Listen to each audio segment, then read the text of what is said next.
வணக்கம். இந்த செங்கல்பட்டுலேருந்து காஞ்சிபுரம் போகிற வழியில் திருமுக்கூடல் அப்படின்னு ஒரு இடம் இருக்குது. அங்கே ஒரு கோயில் இருக்குது. அந்த வழியாக நிறைய பேர் போயிருப்பாங்க. அந்த கோயிலுக்கு எத்தனை பேர் போயிருப்பாங்கன்னு தெரியல. ஆனால் அது ஒரு சரித்திர முக்கியத்துவம் வாய்ந்த ஒரு கோயில். அதை நான் ஒரு இறை வழிபாடோடு சொல்லலை. ஏன்னா நம்முடைய கோயில்கள் எல்லாத்துக்குமே ஒரு சின்ன ஒரு பின்னணி இருக்குது. அவை வெறும் வழிபாட்டு தலங்கள் மட்டும் அல்ல. அதை தாண்டி பார்த்திங்கன்னா பல நேரங்களில் அவை ஒரு களஞ்சியமாக, தானிய களஞ்சியமாக இருந்திருக்கு. இப்போ கூட இந்த டைரக்ட் ப்ரொக்யூர்மெண்ட் சென்டர்லாம் இந்த தஞ்சாவூர், திருவாரூர் இதெல்லாம் பார்த்திங்கன்னா நிறைய இடங்களில் அந்த மூட்டையை கொண்டு போய் கோயிலில் வைப்பாங்க. இந்த ஸ்ரீவாஞ்சியம் மாதிரி கோயிலெல்லாம் வச்சுருக்கிறத நானே பார்த்துருக்கேன். இந்த மூடைகளை கொண்டு போய் ஏன் வைக்கிறாங்கன்னா, அது ஒரு பாதுகாப்பாக பெரிய மதில் சுவர். வெள்ளம் வந்தால் மக்கள் போய் தங்குவாங்க. ஏதாவது ஒரு இயற்கை சீற்றம் வந்தால் அங்கே போய் தங்குவாங்க. அங்கே நீதிமன்றங்கள் நடக்கும், நியாயம் சொல்லுவாங்க. அங்கே கலைகள் எல்லாம் மக்கள் பயிற்சி பெறுவாங்க, நாட்டியம் கற்றுக்குவாங்க. சாயந்தரம் ஆனால் ஆன்மீக சொற்பொழிவுகள் நடக்கும். அப்புறம் இசை அரங்கங்கள் நடக்கும், கவிதைகள் பாடுவாங்க. கம்பரே பார்த்திங்கன்னா ஸ்ரீரங்கத்தில் தான் உட்காந்து தன்னுடைய கம்பராமாயணத்தை அரங்கேற்றி இருக்கிறாரு.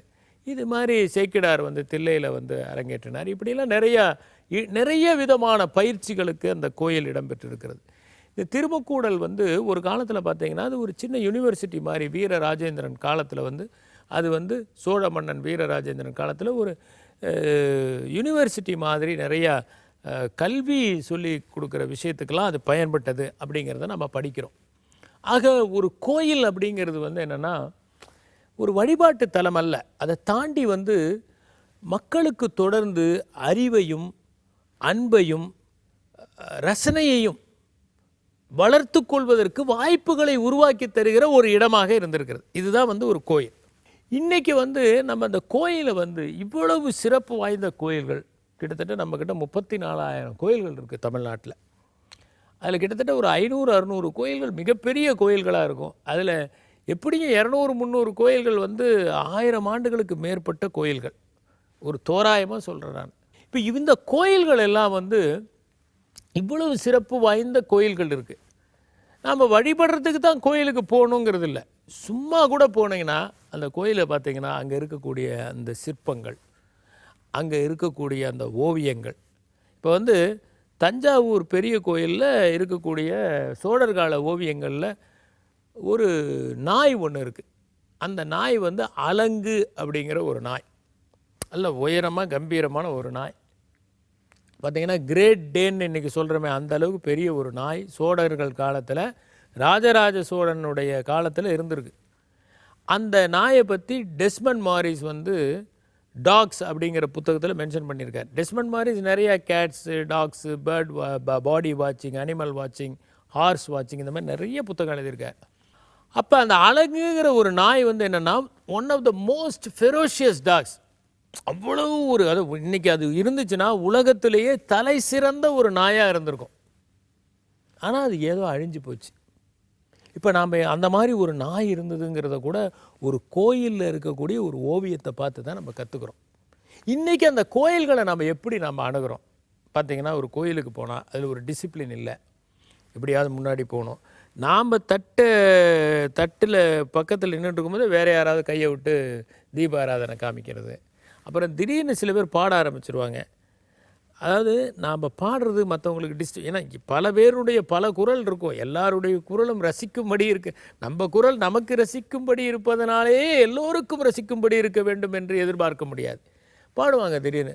அப்புறம் திடீர்னு சில பேர் ஓம் சக்தி ஓம் சக்தி ஓம் சக்தி ஓம்னு இந்த கன்னத்தில் போடுவாங்க. அப்புறம் பார்த்திங்கன்னா நிறைய இடங்களில் இந்த பிரசாதம் அதை வாங்கி சாப்பிட்டு அதை அப்படியே அந்த இலையெல்லாம் அங்கேயே தெப்ப குளத்திலேயே போடுறது, தாழ்வாரத்திலேயே போடுறது. அப்புறம் இந்த விபூதி குங்குமம் கொடுத்தாங்கன்னா ஏதோ ஒரு பேப்பர் எடுத்துகிட்டு போகணும், அதில் போட்டுக்கணும். அதை அங்கேயே அந்த தூணில் கொட்டுறது. இந்த மாதிரி நம்ம இவ்வளவு ஒரு மகத்துவம் வாய்ந்த இடங்கள். அது நமக்கு நம்ம ஒன்று நம்ம பக்தி உள்ளவர்களாக இருந்தால் அந்த கோயிலுக்கு போனால் அந்த கோயிலை மேன்மைப்படுத்துவதுக்கு நம்ம இன்னும் என்ன செய்ய முடியும் அப்படிங்கிறத யோசிக்கணும். நம்முடைய கான்ட்ரிபியூஷன் எப்படி அந்த கோயிலுக்கு இருக்கலாம்? ஏதாவது ஒரு வகையில் இன்னும் ஒரு 1000 வருஷத்துக்கு, ஏன்னா 1000 வருஷமாக இந்த கோயில் நின்றுக்கிட்டு இருக்கு, இன்னும் ஒரு 1000 வருஷத்துக்கு அது இருக்கிறதுக்கு நம்மால் என்ன பங்களிப்பு செய்ய முடியும்? அல்லது நம்மால் முடிஞ்ச எந்த பாசிட்டிவ் வைப்ரேஷன்ஸ் அங்கே ஏற்படுத்த முடியும் அப்படிங்கிறது தான் நம்முடைய சிந்தனையாக இருக்கும். ஏன்னா இவை எதுவுமே வந்து வெறுமனை வழிபாடுறதுக்காக ஆரம்பிக்கப்பட்ட இடங்கள் அல்ல. இன்னும் சொல்லப்போனால் இந்த கோயில்களை வந்து நம்முடைய பண்பாட்டு உண்டியல்களாக, ஒரு காலகட்டத்தில் சிற்பங்கள் எப்படி இருந்தது, ஒரு காலகட்டத்தில் ஓவியங்கள் எப்படி இருந்தது, ஒரு காலகட்டத்தினுடைய சரித்திரம் என்ன எப்படி இருந்ததுங்கிறது கல்வெட்டுகள். இப்போ நீங்கள் சோழ நாட்டை பற்றிய கல்வெட்டுகள் எல்லாம் நீங்கள் கோயில்களில் தான் பார்க்க முடியும். நம்ம பார்க்குறோம், கடியலூர் உருத்திரங்கண்ணனாருக்கு வந்து ஒரு மண்டபத்தை கொடுத்தாரு கரிகாலன், பட்டினப்பாலை எழுதி கொடுத்ததுக்காக அப்படின்னு. இது மாதிரி இவையெல்லாம் ஏதோ ஒரு சரித்திர ஆதாரங்களோடு இருக்கின்றன. அங்கே போனீங்கன்னா இந்த கல்வெட்டை பார்த்தா இந்த அட்மினிஸ்ட்ரேஷனை பற்றி தெரிஞ்சுக்கலாம், படை நிர்வாகத்தை பற்றி தெரிஞ்சுக்கலாம். இது மாதிரி பல தகவல்களை தெரிஞ்சுக்கிறதுக்கு இந்த கோயில்கள் ஆதாரங்களாக விளங்கின. நாம் அந்த கோயில்களுக்கு செல்லுகிற போது நாம் பக்தி கொள்ள வேண்டும் என்கிற அவசியம் கூட இல்லை. நீங்கள் கடவுள் வழிபாட்டில் நம்பிக்கை இல்லாதவர்களாக இருந்தால் கூட அங்கே செல்லுகிற போது அவை பண்பாட்டு தலங்களாக இருந்தன, நம்முடைய சரித்திரத்தை பறைசாற்றுபவையாக இருந்தன என்கிற நோக்கத்தில் பார்த்து நம்மால் முடிந்த அளவிற்கு அவற்றை எப்படி மேன்மைப்படுத்த முடியும் என்பதை சிந்தித்தால் நம் சரித்திரம் இன்னும் செம்மை பெறும். வருங்கால சந்ததியினர் இன்னும் அதிகமாக அவற்றை பற்றி தெரிந்து கொள்வார்கள். நன்றி, வணக்கம்.